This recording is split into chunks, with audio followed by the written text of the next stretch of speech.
Welcome to Ask the Security Guy. I am your host, Holly Magnuson, and this is episode number 51, recorded for November 2019. Today is part one of an interview Shawn did with Valerie Floyd-Davis, recruitment specialist for the School of Nursing here at Azusa Pacific University. Valerie has served in the United States Navy with deployments in support of Operation Iraqi Freedom, Noble Eagle, Operation Enduring Freedom as a United States Navy Customs Inspector, and an FTX CFCROK Full Eagle with the Naval Coastal Warfare Inshore Boat Unit Number 1, providing security for Priority 1 missions. She is currently working on a Master of Professional Studies in Cybersecurity Strategy and Information Management at George Washington University. She's also working on a Doctor of Philosophy in Criminal Justice, Homeland Security Policy and Coordination at Walden University in Minneapolis, Minnesota. We did have some audio issues, but I hope you enjoy part one of our time with Valerie. Good morning, Valerie. So you've had a pretty storied career up to date. I was wondering if you could start off by telling us and our listeners a little bit about yourself and where you've been in your journey. Okay, sure. I really do have kind of a strange background as far as how it's all come together here at APU and now where I am now on my journey. I was in the Navy right after high school and served down in San Diego.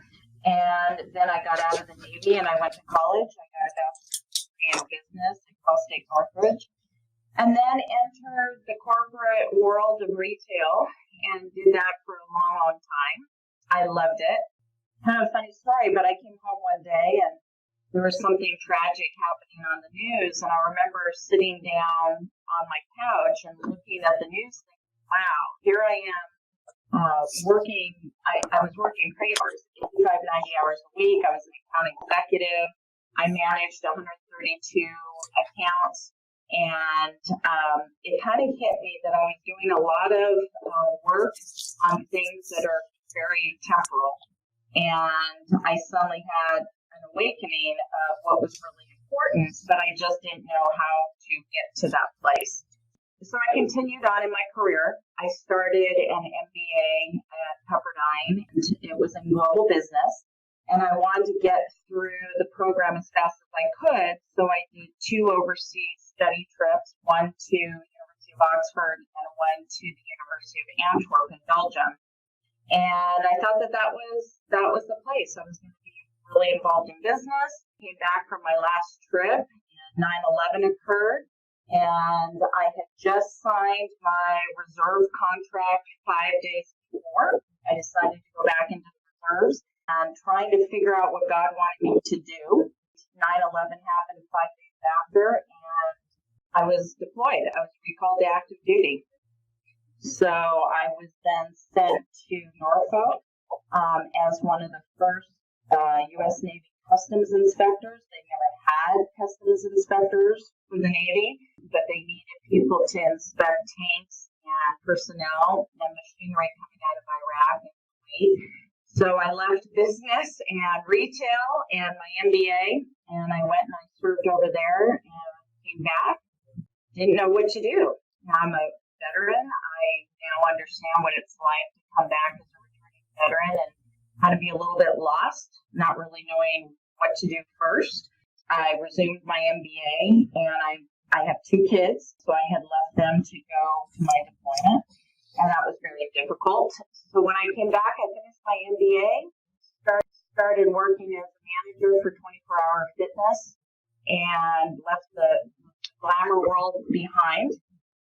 I had worked for Ralph Lauren, and I had worked for several cosmetic companies, and suddenly none of that mattered anymore.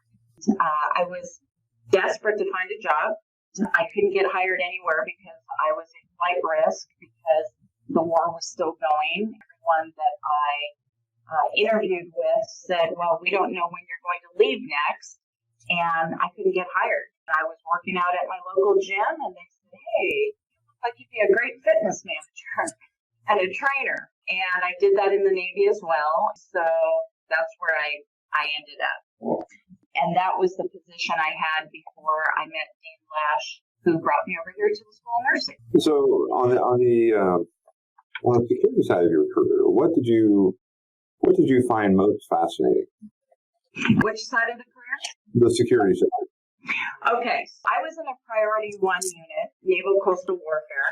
Our mission, what I can tell you, is to support logistically mission of the Special Forces units in San Diego is where I was stationed out of, Coronado specifically, and doing port security, working in conjunction with Harbor Police and the Coast Guard. So that's where the security part of my job or my mindset started.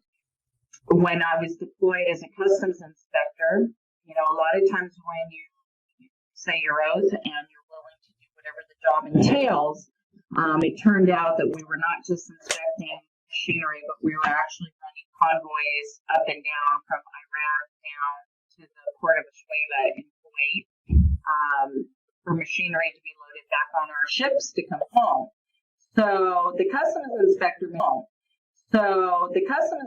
mission definitely is a security issue. When I came back with all of this knowledge, which, you know, sometimes you don't really realize how much you retain and store. But when I ended up coming here to the School of Nursing, I realized that maybe there's something else in addition to what I'm doing that I can add as far as Homeland Security specifically, because I do need to give a shout out to Dr. Trish Haynes. When I came to the School of Nursing, I'm not a nurse, but one thing that happened when I was deployed is that at the time, this was in 2004, 2005, we were short on medics. The public didn't know that, but we were. I know corpsmen are usually people that take care of our troops, Navy corpsmen, but there was a shortage of them as well. And so even though I was in the Navy, they asked for 40 volunteers from my battalion. 453 of us recalled active duty. There were 40 women out of that because that's the 10% rule they have. And then they asked for 40 volunteers to be combat lifesavers, be trained by the Army, and be able to give aid until a medic or a corpsman could come to wherever they needed to come. That was at the time where combat lifesavers gave IVs in the field. They don't do that anymore for certain purposes, reasons.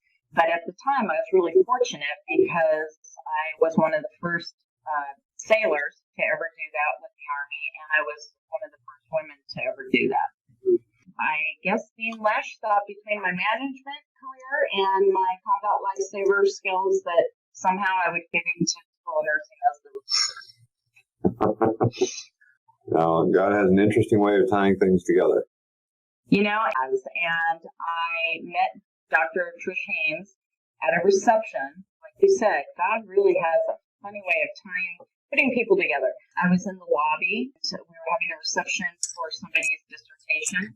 And I remember thinking, wow, this whole nursing world, this is a whole different planet. They speak differently. There's just different levels of their specialties. It was fascinating to me.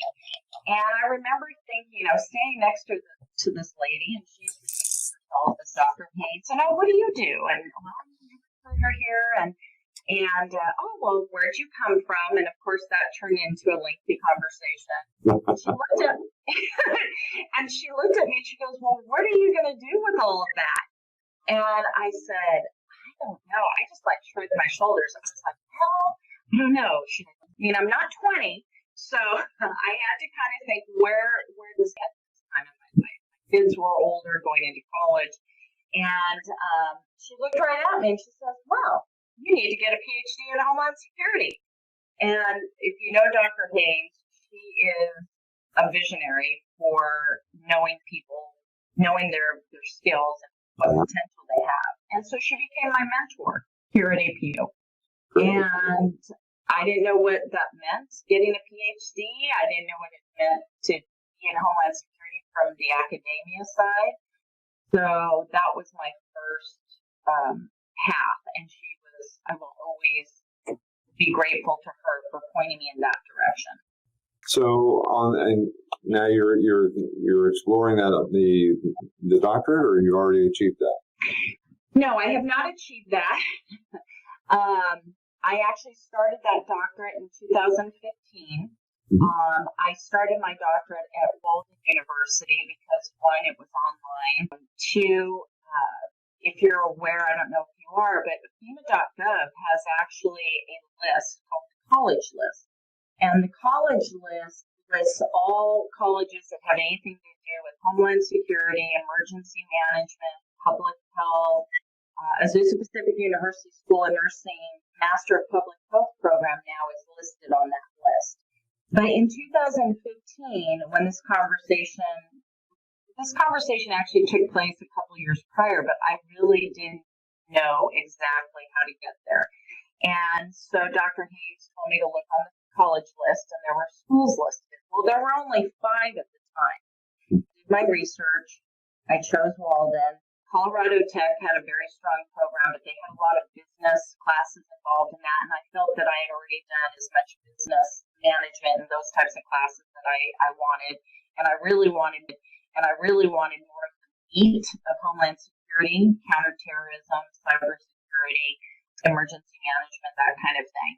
And so that's how I ended up at Walden, completed the first 2 years of that, and then took a little break. My son graduated from APU, yay, this past May.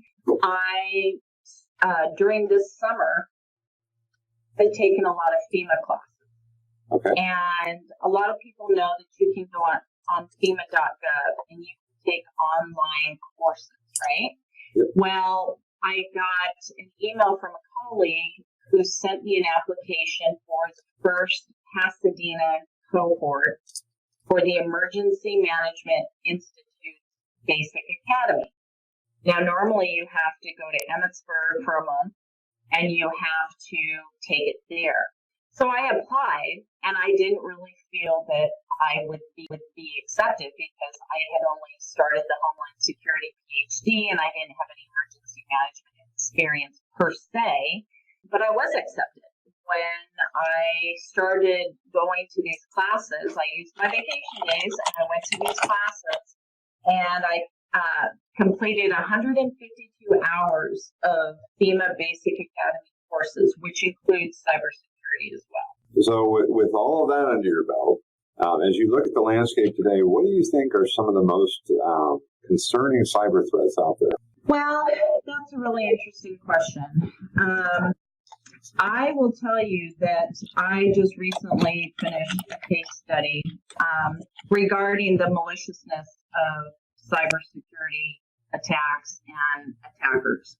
And one of the things that is most interesting is it's very hard to determine who's the profile of a cyber attacker or a hacker. You know, they hide behind their computer screen and behind their technology.